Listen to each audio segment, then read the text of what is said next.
Hello and welcome to Were You Not Entertained? I'm Daniel. I'm Rachel.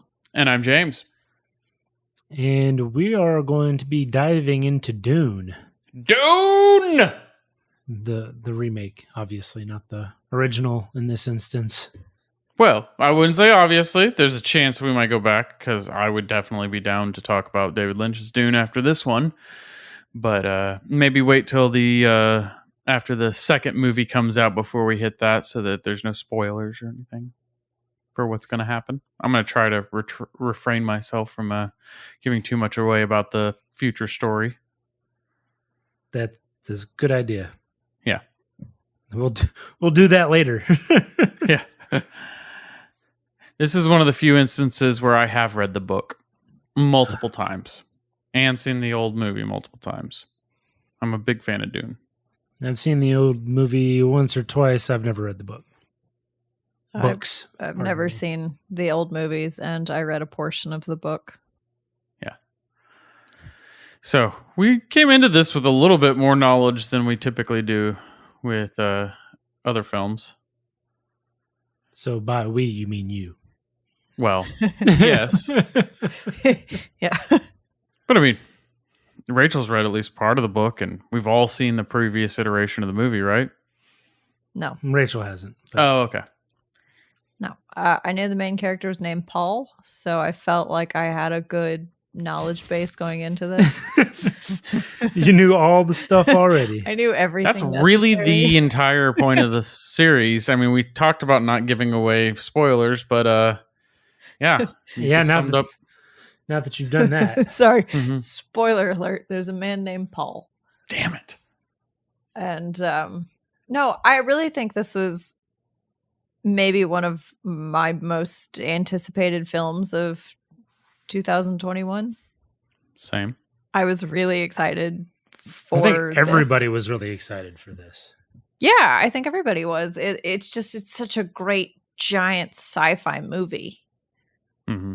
And I think in a way everybody's ready for a new universe to jump into with multiple movies and multiple things to get attached to. Well, especially with the CG and the drastic improvements that we've made in movie technology. Yeah. And with such an epic story, the change in the audience's acceptance of things like a series of movies, an incomplete story, spoiler alert, and, you know, a little bit longer movies than what you'd have before. Trying to condense the entire movie down or entire story down into one film is pretty challenging. So, yeah. You have to cut a lot of the most important parts. Well, it's already hard enough when it's like one book and you're trying to make into a movie, much less 3 books that you're trying to make into a movie. And to be fair, that doesn't seem to be the case in any movie so far, right? The original David Lynch movie and the 90s miniseries both did just the first book. And that's the only one I've read. I'm aware of the other ones like Children of Dune and Dune Messiah and, you know, some of the later ones. Mm-hmm. But I haven't read any of them. Yeah. Well, neither have I, so shocker. No, and this one feels like it's set up to be a big thing, a big series, a big pop culture world to really dig into.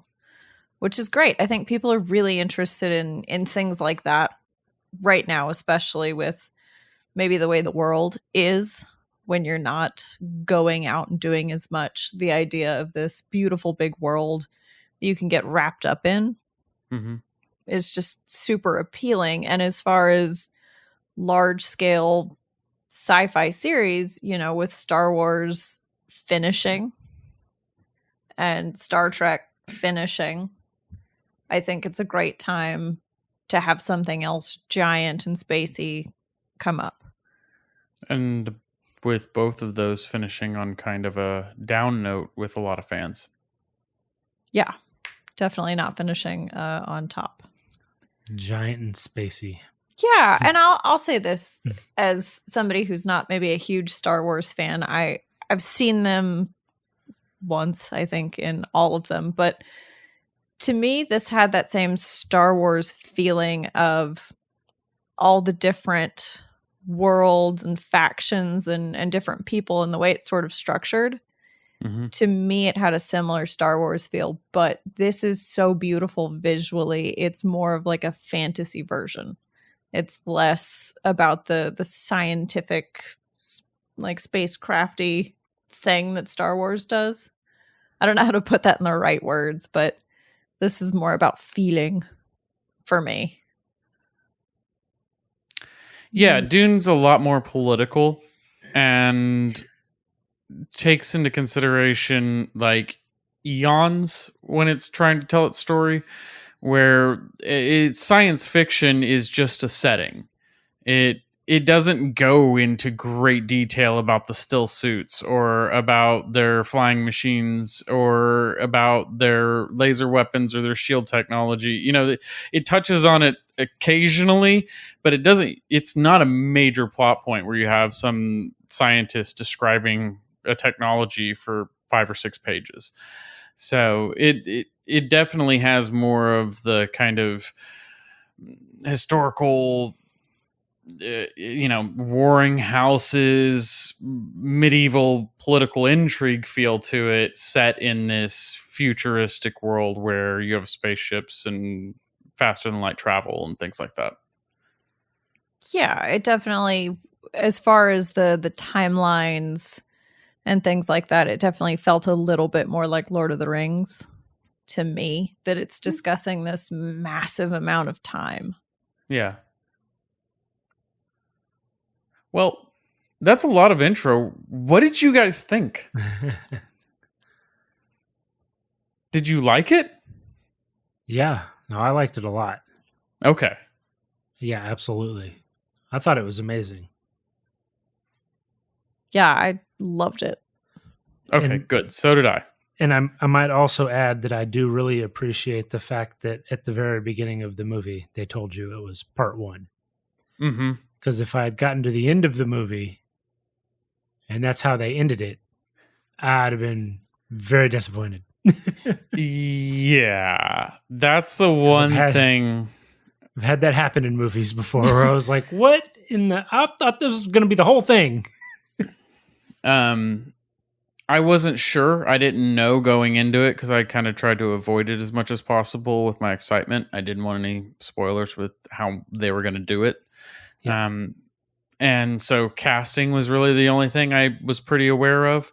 And a couple screenshots. I had watched one trailer. And so I was unsure if they were going to try to fit the entire book into one movie and was kind of hoping they would split it into 2. But I hadn't heard anything about 2. And when it released and I saw part 1, I got real nervous because grand, epic, beautiful sci-fi rarely does well. Like it gets great acclaim and becomes cult classics, but like Star Wars knocked it out of the park. But Blade Runner has never been a commercial success, even though it's a critical success. And you have movies like recently Blade Runner 2049, fairly recently, where you have $100 million movies that don't make their money back. And I don't know if that's the case worldwide. So, I mean, maybe I'm completely wrong on that, but I know that it was not the success that they were hoping it would be. And so I was concerned that we weren't going to get a part 2, but good news is a few days after the release, that is confirmed part 2 is greenlit and already being worked on. Yeah, I think that when you create something like this, you can't have a bunch of time in between. No. So, yeah, they had to have kind of at least been already set up to do the next part. Yeah. And yeah, if it had failed, like if it was a giant flop, which was not the buzz before the movie came out. I mean, everybody has been waiting to see this and wanting to see this. Mm-hmm. So yeah, if they had kind of dropped the ball on that, and then oh well, we're still in negotiations. We'll start filming it in 2 years, and then it takes another 2 years. It's going to be the point where nobody cares. Right. Meanwhile, this has already grossed over 300 million. Yeah, worldwide. So they're doing good. They've almost doubled the budget. So yeah, and it's only been out a short period of time. So. In the US, this was one of the last releases because they've been releasing this for 3 weeks, I think, all over the world. Okay. And it's done great. People have loved it, and so I was excited to see it, to give it a chance. And there's been a couple of movies this year where there's been a lot of hype and a great trailer, and then we go see the film and it's either not living up to expectation or it's not what the preview showed. Mm-hmm. So I was really thrilled to see that this was everything it promised and more. And it's also got an amazing cast. And I think that probably sort of helped propel it, and especially with the director behind this one. I mean, I got to think most people are willing to take a chance on it. The mix of cast and directors, just a yes. Right. Yeah, this is another one of those that falls into pretty much an all-star cast. It's incredible. I can't believe they got the cast they got. Even a property like Dune. It's insane. Yeah. It is. Even some of the parts that you don't really see often. In the beginning of this, I don't know if they're going to play a larger role in part 2 or not.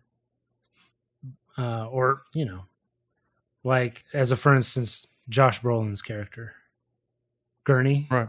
Yeah. So Gurney. Don't have any clue if he survived. Right. Yeah. But a big name to be in it for. I mean, he's in like 5 scenes. He's maybe got 5 minutes of screen time. Well, and that's you got Josh Brolin in that role. Same thing with Javier Bardem as Stilgar. Yeah. Well, and having Zendaya. Mm-hmm. Mm-hmm. Honestly, one of the most hyped up parts of the entire film, and she's in it for 8 minutes. Right. Yeah. And so it was all build up, and I'm sure she has a much bigger role in the second one, but that's kind of been the number one thing I've seen is people going, but Zendaya's barely in this and she's in the whole preview. Like, which is kind of funny because Zendaya's treatment in this reminded me of the Princess Irulan in the first movie, who does the narration and tells you a little bit about Arrakis, aka the planet Dune, and the spice melange, and kind of is the intro to the story. And it felt like they played Conti as that. Yeah. As that role in this movie, where she plays a bigger part, but it's done as like this kind of almost a dream. I mean, she's definitely not a narrator, but it creates this kind of more of an epic feel to it. The way that she's presented. Yeah, and so you get to the very end of the movie. The only time you see her is in visions. Mm-hmm. Like there's no actual character interaction other than what are in these visions. Right. Which tell you largely nothing about her. Yeah. And I'm definitely with you. I think she's this really great image to sort of propel the story along. Mm-hmm. It's I thought it was a really great way to show that. Mm-hmm. And to sort of prepare you. It's like this, you get that distinct sense of longing for something because you just get these teasers of her and you're just so curious to know what the rest of this is. Right. Which is how he feels. And I thought that was a good way to handle it. I am so excited for part 2. Especially when he's having these visions not on world. Right. Like he's on his home planet and having visions of this random girl on a completely different planet. And you're like, wait, what's going on here? Yeah. I honestly expected just like to see her earlier on in the film. I expect there to be some sort of interaction, but no. That's all pretty much the end. It's pretty much the end. And then you're just so excited for the next part because you want to see what the rest of this is. It's so hard for me not to say anything. Oh yeah, but it's mystery. Let us enjoy the mystique for another 2 years. Fair. Or well, 3. How about this? Did you guys have any questions? Because I loved this movie, but it had so many little things that I don't know if I would have picked up if I didn't know exactly what they were talking about already. I'm sure there are plenty of things that I've missed, but that's all the more incentive for me to watch this again. Any questions about like the Ganja Bar test that the Reverend Mother put Paul through, or the Bene Gesserit sisterhood, or the Harkonnen Atreides? Pretty much explain that. Okay. They don't go into great detail. I'm sure the book has more detail, but the Bene Gesserits are basically the magical body that influences political decisions. They're very much like the Catholic ends. Church was. Yeah, right. Exactly. Yes. Except they can actually do stuff. A little more magic. Yes, much more magic. Much more magic. Yeah, I'm honestly, the only thing that I'm disappointed in is that the Baron doesn't die. Oh, yeah. Yeah. I just really wanted him to die. Yeah, it's always a tough scene. Well, yeah, because you like what is it? Leto? Leto? Yeah. Duke Leto. Yeah. You like him. He's awesome. He's a great character. He is like a paragon of the noble king kind of. Yeah, no wonder the Emperor's filled with envy at House Atreides, because holy crap, the Duke is just exceptional. And for me, watching this film, what I really expected was for him to put all this pressure on Paul, and that would be part of our conflict and our stress. And no, he's just none of that. You're the best kid ever, and you don't want to lead. That's all right. It's just not what you anticipate. So I liked that. That they don't give you that friction. Yeah. It doesn't need it. No, it's got plenty of friction everywhere else. And it makes the tragedy of Leto's death just so much more painful to the reader or the viewer. Yeah. Yeah, it's so sad. He's such a good guy. And Duncan, Idaho. Oh, right. Duncan. Yeah. I spent the whole time wondering what his name actually was, because it sounded like Duncan, Idaho, but there's no way he's named Idaho. But it's Duncan, Idaho. Yeah. Yeah. Yeah. Like the potato. I know. Like the potato? Yeah. Not the state, the potato. And wasn't the state named after the potato? Yeah, what came first? Pretty sure the state did. That sounds fake. Yeah, potatoes have been around a long time. If you're from Idaho, let us know. And if you think the state came first, you're wrong. Please don't let us know. Or if you're, well, maybe that's not a good joke to make. Sorry. Moving on. Anyways, yeah, the cast is amazing. And every character in this, from House Atreides at least, seemed of good moral character. Well, till you got to Dr. Wellington. Yui? Even then, he still gave him that poison tooth, which he did a bad thing, but at least he's still... No, he didn't just do a bad thing. He did an absolute dumb thing. He did an incredibly dumb thing. You can never make a deal with the devil and expect it to go your way. But he ever. didn't know that. Because he's an idiot. That doesn't make him a bad person. Yes, it does. It just makes him a stupid person. He should have known. He absolutely should have known. But at the same time, he was planning his own double cross. Right. Which didn't work out because he died and the double cross didn't work. But because he's an idiot. It was a valiant effort. It was a valiant effort. I'll give him that. Yeah. Yeah. At least he did give him a little trick up his sleeve. Oh well. Well, there is so much to come. I love how this movie was brave enough to be a setup. And they did such a great job of still making it entertaining and interesting and thrilling, because I absolutely feel like that with a foundation like this, the next movie is going to be absolutely insane, because they have the leeway to do it right. And this was the hardest part to get through, and I was worried they were going to do the whole book at once and rush through this part, which is kind of what David Lynch did. And the fact that they did it so close to the book, I mean, it's not obviously not the same, but it's they hit a lot of the same beats, man.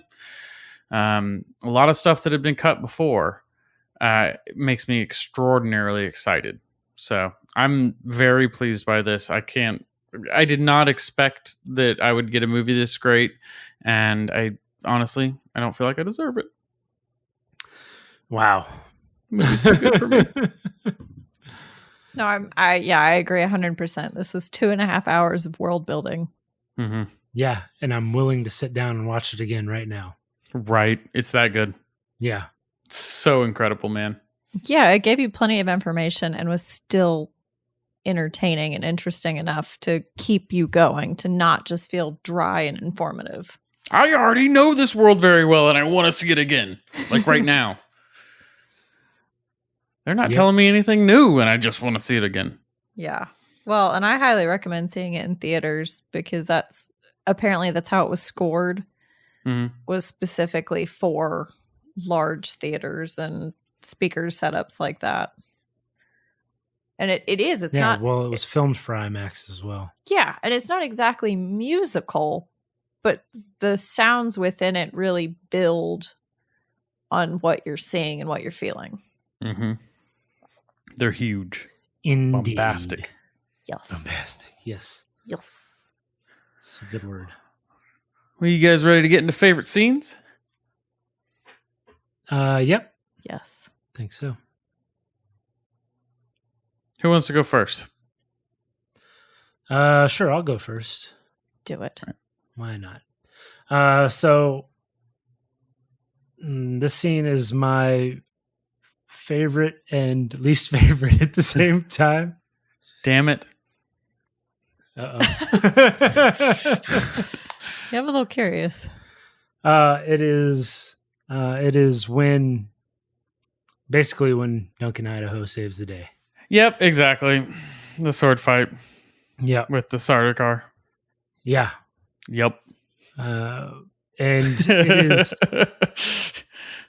he knows what he's up against, and he just shows how awesome he is. Mm-hmm. I mean, he is a warrior's warrior. Right. And mops the floor with a bunch of them. I don't even know. I lost count of it how had many to been guys 10 and they're supposed to be the best of the best. One guy by himself takes out multiple attackers at once. That should, they would think anyway, they should be able to take him down easily. These are the elite warriors in the galaxy. The Sardaukar are they inspire fear just by their name alone. And it's round 2. Yeah. Yeah. Because when he stole the little dragonfly thing, he took out a bunch of them. Well, yeah, on his way. Yeah. And then he got there and took out like one. And well, now the guys that were watching left. Yeah, they're like, I don't want any of that. Thank you. We're elite warriors, but you're a little more elite. We're going to go. But yeah, so we have already, we've said spoilers anyway, but when he shut that door, he probably didn't know for a fact he was going to die, but he was probably pretty sure. And that is also, it had already been mentioned that Paul had a vision of him. Yeah. Yep. And even until the end, like Blade stabbed through him, he takes a brief rest. You got a blade poking from one side of your chest out the other, and he feels the need to lay down for a second. I can't blame him. But then gets up and finishes the job. Yeah. Yeah.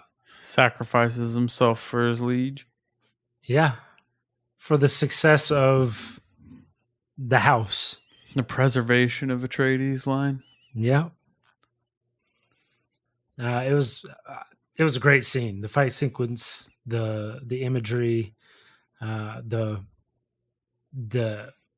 sacrifice, I guess. Mm-hmm. Yeah.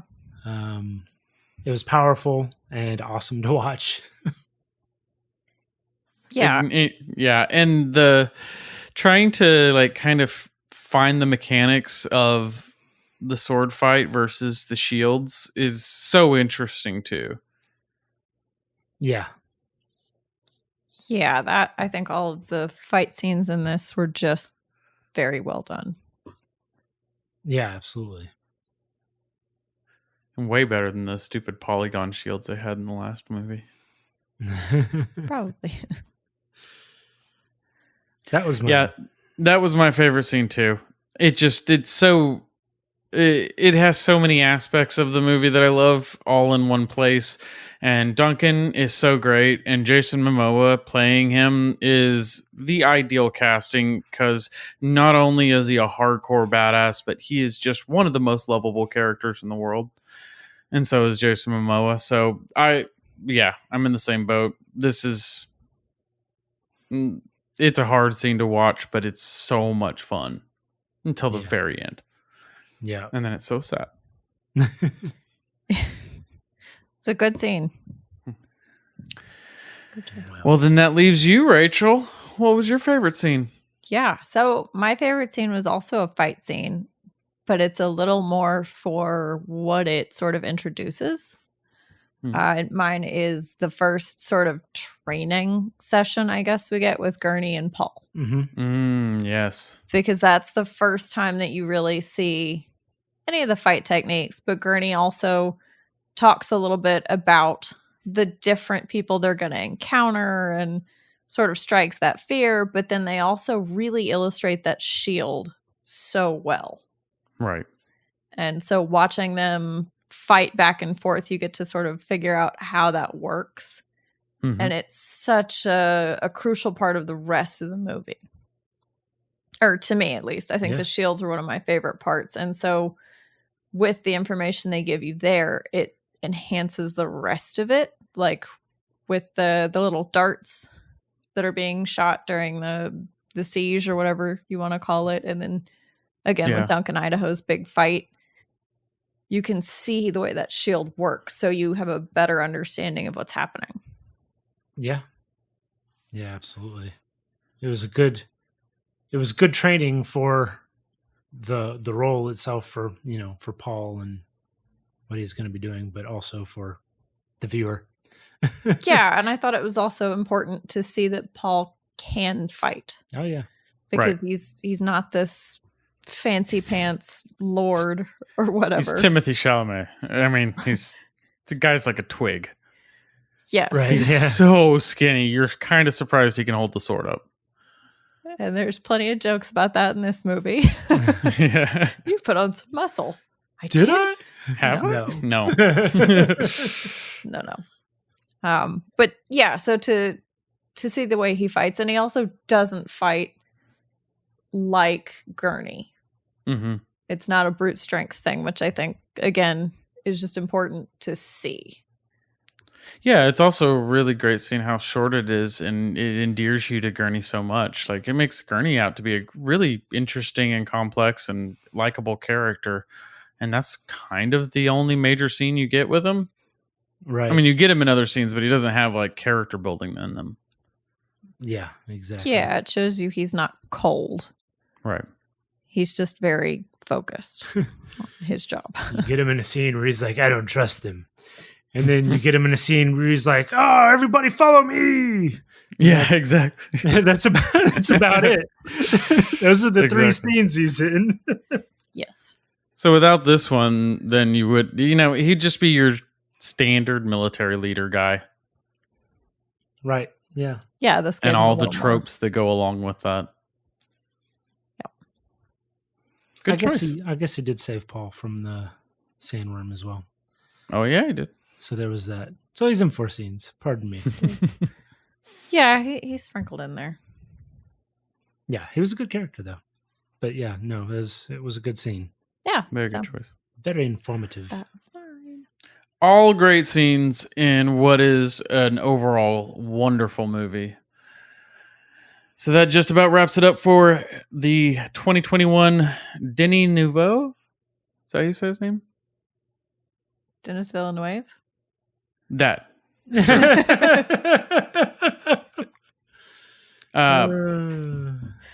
Dune.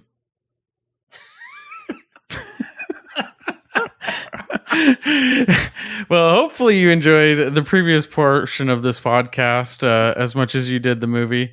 If you did, then please go online and like and subscribe, and forgive us for this horrible outro.